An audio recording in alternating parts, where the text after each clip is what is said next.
this works is we have 6 analog sensors sending values to a Python script, which parses out the values. You can see these are some of the magnitudes for the left and right mat. They calibrate independently, and then depending on the difference between the mats and other things, you can see certain key press events will be sent.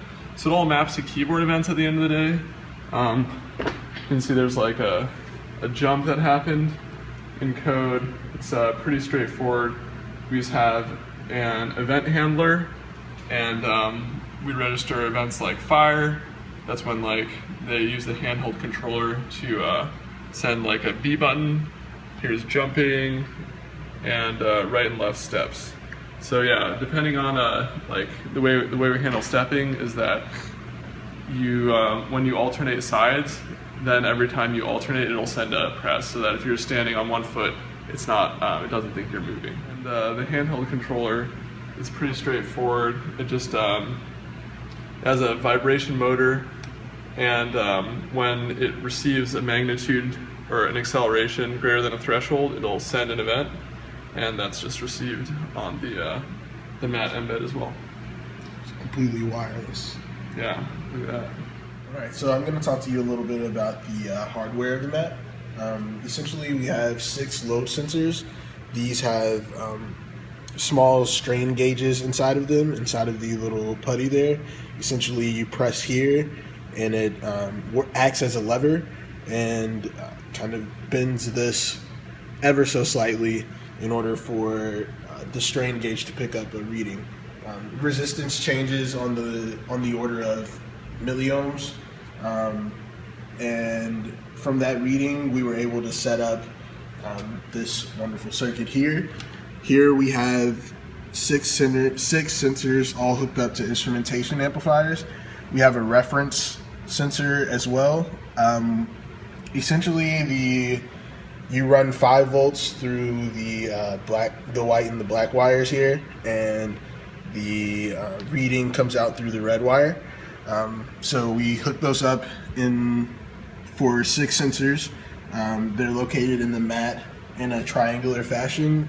So there's 2 sensors here and 1 sensor back here, and 2 sensors here and 1 sensor back here. We know where exactly each sensor is in the mat, so we can sense when the player is leaning back, when he's leaning forward, when he jumps. That magnitude is all sent to the embed there. Additionally, we have hooked up here the Zigbee, which is connected to our handheld device. On our handheld device, we have a power supply here. An accelerometer is located on the back here. When you send it, it lights up, and the vibration motor also is connected to a transistor, which responds to movement. That's pretty much a good overview of the hardware. We're sending 5 volts and negative 5 volts to the instrumentation op amps, and we have a common ground. Those are the 3 wires that we use.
Wait, really? It disappears?